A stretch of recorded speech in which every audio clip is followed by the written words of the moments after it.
All right, right now we're going to look at antiderivative or integration, and this of course is coming from chapter 15. So here's how we'd start out.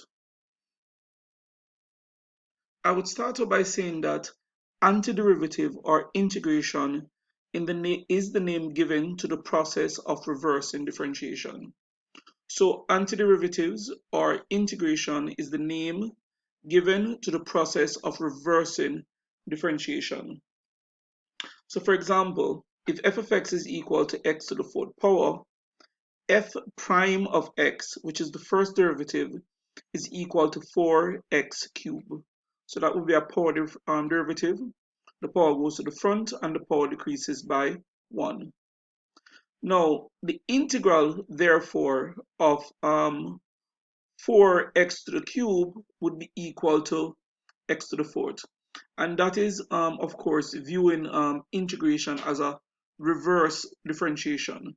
So if I differentiate x to the 4, I get 4x cubed. So if I integrate 4x cubed, which is the reverse of differentiation, I'm going to get x to the fourth power. So that symbol there, which is sort of like an elongated S, reads the integral of. So the symbol, which is sort of an elongated S, reads the integral of. Now, whenever you do an integration, dy by dx also goes with the integral symbol to indicate that we are integrating with respect to x. So therefore, the integral of 4x cubed with respect to x is equal to x to the fourth power. All right, so the symbol there, the elongated x, reads the integral of. So the integral of 4x cubed with respect to x is equal to x to the fourth power. All right, so let us try and find out what is the constant of integration. All right, what I'm going to do here is that I'm going to differentiate. Here we have three functions, all from the same family of functions. So I'm going to differentiate all of them. All right, and by doing this, we're going to find out what is so if I differentiate this dy by dx, power differentiation, this would be 2x. For the second one, dy by dx is also equal to 2x, because if you differentiate a constant, you're going to get 0. So if I have, so therefore what we're seeing so far is that if I differentiate x squared, I get 2x. If I differentiate x squared plus 4, I also get 2x.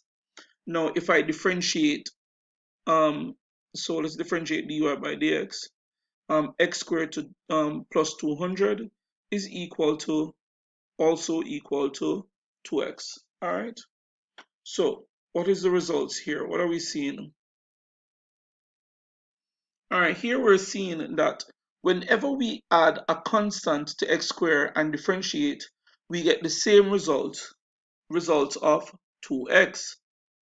Now, if y is equal to x squared plus c, and of course here c is a constant, as in the previous example, where we had what y is equal to x squared plus 4, or y is equal to x squared plus what, 200. In those cases, 4 and the 200 are constants. So if I differentiate x squared plus a constant, I'm going to get what? 2x. Now the reverse now is if I integrate 2x with respect to x, I'm going to get x squared plus 4. And again, of course, because integration is the reverse of differentiation. Now, the c in this example is called the constant of integration. The c is called the constant of integration. And this is coming from the fact that if I differentiate x squared plus a constant, I'm going to get 2x. So if I integrate 2x, I must get x squared plus a constant. And the c is called the constant of integration. Now, definite integral. What do we mean by when we hear the term definite integral? Now, if um, if if I differentiate some function in x, let us say I'm going to get another function of x. All right. So if I differentiate a function of x, I'm going to get another function of x. So the reverse is also true. If I integrate now some function of x with respect to x, I'm going to get back that original function of x plus c, and c is called the constant of integration. This integral is called an indefinite integral, since c has an indefinite value. All right, so this is called an indefinite integral, and essentially because c can have what? Any value. C could be any constant. It could be positive, it could be negative, it could be any number from 1 to infinity. All right.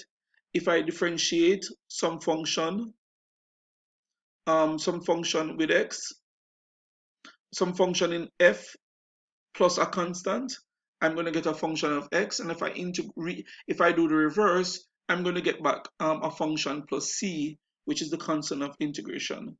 All right. So this integral, which is the integral of f of x with respect to x is equal to fx plus c, is called an indefinite integral, since c has an indefinite value.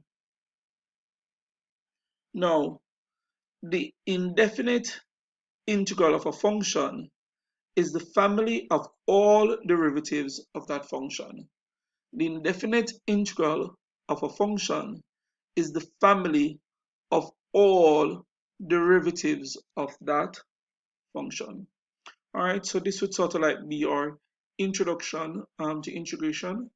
In the videos that follow, we'll get a lot more into integration.